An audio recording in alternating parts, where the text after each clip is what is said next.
Gold, trusted gold buyers. మీరు తాకట్టు పెట్టిన బంగారాన్ని విడిపించి ఈ రోజు ఉన్న మార్కెట్ ధరకు కొనబడను.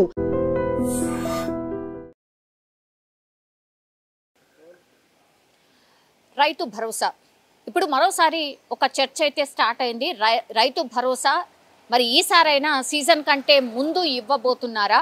అట్లాగే ఇప్పటి వరకు ఇచ్చింది కూడా కేవలం 3.5 ఎకరాల వాళ్లకు మాత్రమే ఇచ్చిండ్రు కాబట్టి దానికంటే పైబడిన వాళ్లకు ఇస్తారా ఇవ్వరా? ఇది అతిపెద్ద చర్చ. రైతుల్లో కాదు, సాధారణంగా జనాల్లో కూడా ఇప్పుడు పెద్ద ఎత్తున స్టార్ట్ అయింది.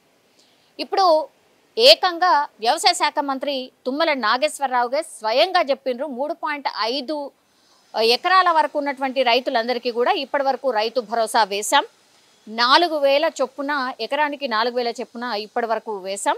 కేవలం ఇప్పటి వరకు మేము ఇచ్చింది 3.5 ఎకరాల వాళ్ళ రైతులకు మాత్రమే ఇచ్చాం. ఇప్పుడు దానికి పైబడిన వాళ్ళు అంటే 4 ఎకరాలు 5 ఎకరాలు ఇట్లా వాళ్ళకి ఇవ్వబోతున్నాం. వీటన్నిటిని కూడా ఒక 10 రోజుల్లోనే వీళ్ళ అకౌంట్లోకి డబ్బులు రాబోతున్నాయి అని చెప్పకనే చెప్పిండ్రు. అయితే ఇప్పుడు తుమ్మల నాగేశ్వరరావు చెప్పింది ఏంటి అని అంటే 3.5 ఎకరాల వరకు ఇచ్చామంటే ఖచ్చితంగా నెక్స్ట్ ఇప్పుడు రాబోయే సీజన్కి, వానాకాల సీజన్కి కూడా ఇవ్వబోతున్నట్టుగా ఆయన స్పష్టం చేసిండ్రు. ఇప్పుడు మొన్నటి సీజన్ అయితే 3.5 ఎకరాల వరకే ఇచ్చిండ్రు కాబట్టి ఇప్పుడు నెక్స్ట్ సీజన్ అయినా దానికంటే పైబడిన రైతులకు ఇస్తారా లేదా అనేది కూడా వీళ్ళు ఎప్పుడైతే గ్రామాలలో పోతున్నారో, ఎమ్మెల్యేలు, ఎంపీలు, మినిస్టర్స్ ఎప్పుడైతే పోతున్నారో వాళ్ళు క్లారిఫికేషన్ అడుగుతున్నారు. మరి అక్కడ వరకే కట్ ఆఫ్ పెట్టుకున్నారా, 3.5 ఎకరాల వరకే కట్ ఆఫ్ పెట్టుకున్నారా అని పదే పదే అడుగుతున్నారు. కాబట్టి నాయకులకు పెద్ద తలనొప్పిగా మారిపోయింది. అందుకని ఇప్పుడు ఏం చేస్తారు, ఏం చేయబోతుంది సర్కార్ అనేటువంటి ఒక క్వశ్చన్ రైజ్ అవుతుంది. కాబట్టి దానికే క్లారిఫికేషన్ ఇచ్చే ప్రయత్నం చేసిండ్రు. ఏకంగా తుమ్మల నాగేశ్వరరావే చెప్పిండు 10 రోజులలో మేము 3.5 ఎకరాలకు పైబడిన రైతులందరికీ కూడా రైతు భరోసా వేయబోతున్నాం ఈ వానాకాల సీజన్కి. సో 10 రోజుల్లో ఆ డబ్బులు మీ అకౌంట్లో పడబోతున్నాయి అనేది స్పష్టత ఇచ్చిండ్రు. మనకు తెలుసు రైతు బంధు ఇప్పుడు దానికి ఏ కట్ ఆఫ్ లేకుండే ఎన్ని ఎకరాలున్నా సరే వాటన్నిటికీ కూడా రైతు బంధు ఇచ్చుకుంటా పోయింది. అంటే పెద్ద ఎత్తున చర్చ నడిచింది. అసలు అనవసరంగా ఎవరైతే ఆసాములు ఉన్నారో, ఎవరికైతే 100 ఎకరాలు ఉన్నాయో వాళ్ళకు కూడా రైతు బంధు అసలు ఏం అవసరము, ఇవన్నీ కూడా పైసలు వేస్ట్ అవుతున్నాయి, ప్రభుత్వ ఖజానా ఖాళీ అవుతున్నది. ఇట్లా కాదు, ఎవరైతే పండిస్తున్నారో, ఎవరైతే నిజమైన రైతులు ఉన్నారో వాళ్ళకే ఈ రైతు భరోసా ఇవ్వాలి అనేది ఒక ప్రతిపాదన. కాంగ్రెస్ పార్టీ ప్రామిస్ చేసినట్టుగా వాళ్ళు ప్రామిస్ చేసింది అంటే 10,000 మాత్రమే బీఆర్ఎస్ హయాంలో, మొన్నటి వరకు కూడా బీఆర్ఎస్ గవర్నమెంట్లో 10,000 ఎకరానికి 10,000 మాత్రమే ఇచ్చిండ్రు. ఈసారి నుంచి దాన్ని 12,000కు పెంచడం జరిగింది. యాక్చువల్లీ వాళ్ళు ప్రామిస్ చేసింది 15,000, కానీ మేము ఇవ్వలేము, మాకు బడ్జెట్ సరిపోతలేవు, పైసలు లేవు, ఖజానా ఖాళీ ఉన్నది కాబట్టి అర్థం చేసుకోండి, మేము 12,000 ఇస్తాము అని చెప్పిండు. సరే అనుకున్నారు. సో ఇక చర్చ నెక్స్ట్ ఎటు మూవ్ అయింది అంటే మరి కట్ ఆఫ్ ఏం పెట్టుకున్నారు, ఎన్ని ఎకరాలకు ఇస్తారు అనేది కూడా పెద్ద ఎత్తున చర్చ నడిచింది. దానికి మాత్రం ఎవరి దగ్గర ఆన్సర్ లేకుండా ఎవరు కూడా చెప్పే ప్రయత్నం చేయలేదు. ఇస్తాం అన్నారు కానీ ఎన్ని ఎకరాలు ఏంది అనేది కూడా ఒక కట్ ఆఫ్ అయితే చెప్పలేదు. కట్ ఆఫ్ ఇప్పుడు చెప్పకుండానే ఇప్పుడు నెక్స్ట్ ఇప్పుడు ఈ సీజన్లో పడేటటువంటి వానాకాలంలో పడే ఈ డబ్బులు ఏవైతే ఉన్నాయో ఎన్ని ఎకరాల వరకు వేస్తారో ఇంకా అక్కడి వరకే స్టాప్ చేయబోతున్నారు అనేది కూడా ఇప్పుడు ఒక చర్చ స్టార్ట్ అయింది.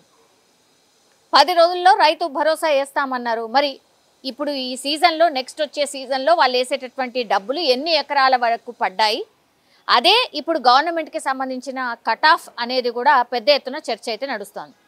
సో ఒకటి ఏంటంటే చాలామంది ఏమన్నారు 5 ఎకరాల 10 ఎకరాల ఒక మాట చెప్పండి. సో ఎదురుచూపులు ఎక్కువైపోతున్నాయి, వస్తాయా రావా, రోజు వ్యవసాయ అధికారులు కానీ లేకపోతే ఎమ్మెల్యేలు కానీ ఎంపీలు కానీ ఆఫీసర్లు కానీ ఎవరు పోయినా ఇదే అడుగుతున్నారు. కాబట్టి మీరు ఒక మాట చెప్తే ఇక అడగకుండానన్నా ఉంటారు, రైతులు వాళ్ళ పని వాళ్ళు చేసుకుంటారు. అసలు ఇదేంది, ఇంత కన్ఫ్యూజన్ ఏంది అని పెద్ద ఎత్తున చర్చ నడిచింది.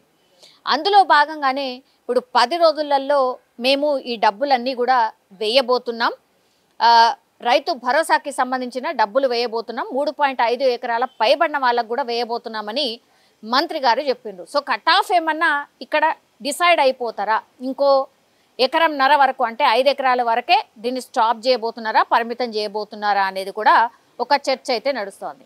ఇంకోటి రైతులకు ఒక రకంగా నిజం చెప్పాలంటే అంటే కనీసం పెట్టుబడి సాయం కింద ఈసారైనా కరెక్ట్గా అందుతున్నట్టు లెక్క. నిజంగా ఇప్పుడు మంత్రి తుమ్మల చెప్పినట్టుగా 10 రోజులలోనే వేస్తే వాళ్ళు నాట్లు అవన్నీ కూడా వేసుకోవడానికి ఆస్కారం ఉంటుంది. వెంటనే డబ్బులు రిలీజ్ చేస్తే కరెక్ట్గా అక్కడికి వస్తాయి ఆ పైసలు అనేది కూడా రైతులు చెప్తున్నటువంటి మాట.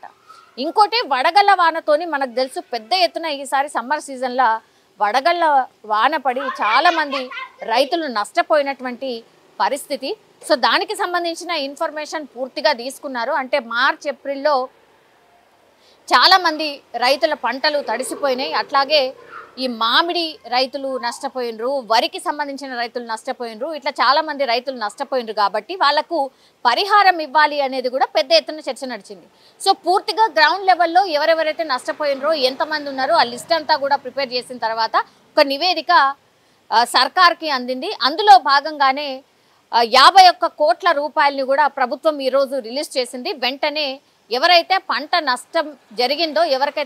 నష్టం జరిగిందో వాళ్ళందరి అకౌంట్లో కూడా ఆ రైతులకు కూడా డబ్బులు పడబోతున్నాయి అనేది కూడా ఇంకో శుభవార్త చెప్పినటువంటి పరిస్థితి. అయితే ఇది ఏ మంత్ వరకు, మరి ఈ నివేదిక ఎప్పటి వరకు అంటే మేలో, అంటే మనం ఉన్నటువంటి మే మంత్లో కూడా చాలా పెద్ద ఎత్తున వర్షాలు పడ్డాయి. చాలామంది పాపం ఎవరైతే ఈ వరి అమ్మాలనుకున్నారో వాళ్ళు మార్కెట్ యార్డ్లో పోసినప్పుడు పూర్తిగా భారీ వర్షాలు పడి పూర్తిగా కొట్టుకుపోయినటువంటి పరిస్థితి. ఇప్పుడు వాటిని కూడా చేర్చకుండానే ఇప్పుడు రిలీజ్ చేస్తున్నారు. కాబట్టి వాళ్ళు ఇక మే మంత్లో ఇప్పుడు జరిగిన ఈ నెలలో జరిగినటువంటి ఈ విధ్వంసం కావచ్చు, ఈ లాస్ కావచ్చు, ఇక గాల్లో కలిసినట్టేనా, ఆ రైతులను ఇక కన్సిడర్ చేయరా, వాళ్ళకు నష్టపరిహారం ఇవ్వరా అనేది పెద్ద ఎత్తున చర్చ నడుస్తుంది. దానికి సంబంధించి కూడా తుమ్మల నాగేశ్వరరావు ఒక క్లారిటీ ఇచ్చిండ్రు.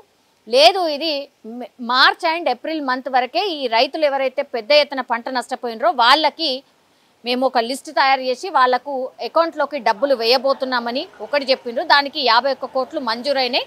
సో రైతులు మీ అకౌంట్ని చెక్ చేసుకోండి అని చెప్పిండ్రు. ఇప్పుడు ఈ నెలలో పంట నష్టం ఏదైతే జరిగిందో అది జూన్లో పూర్తి స్థాయిలో సేకరించి జూన్లో వాళ్ళకు కూడా మేము డబ్బులు ఇవ్వబోతున్నామని స్పష్టంగా చెప్పినటువంటి పరిస్థితి కనిపిస్తుంది. ఒకటి శుభవార్త ఏంటంటే రైతు భరోసాకి సంబంధించి క్లారిటీ ఇచ్చిండ్రు. అట్లాగే ఈ పెద్ద ఎత్తున వడగళ్ళ వానబడి ఎవరికైతే పంటల్లో నష్టపోయినరో ఆ రైతులకు కూడా భరోసా ఇస్తూ వాళ్ళకు కూడా నష్టపరిహారం చెల్లించబోతున్నామనేది ఇంకో శుభవార్త చెప్పినట్టు అయింది. నిజంగా ప్రస్తుతం ఉన్నటువంటి సమాజం దేనికి ప్రయారిటీ ఇస్తుంది? ఆర్థిక సంబంధాల చుట్టూ మాత్రమే తిరుగుతుంది. మళ్ళీ ఎన్నికలంగానే చాలా విరక్తి కలుగుతుంది. మంచి అనిపిస్తుంది కదా, లేడీస్ కూడా ఛాలెంజింగ్ జాబ్స్ చేసినప్పుడు చాలా బాగుంటది. ట్రాఫిక్ అసిస్టెంట్స్ గా నియమించిన ట్రాన్స్జెండర్స్ అందరితో సాల్యూట్ చేయించుకుంటున్నారు. ఫుడ్ డెలివరీ ఇవ్వటానికి వెళ్ళినటువంటి డెలివరీ బాయ్ అనిల్ పై కళ్ళ ముందు పెళ్ళండి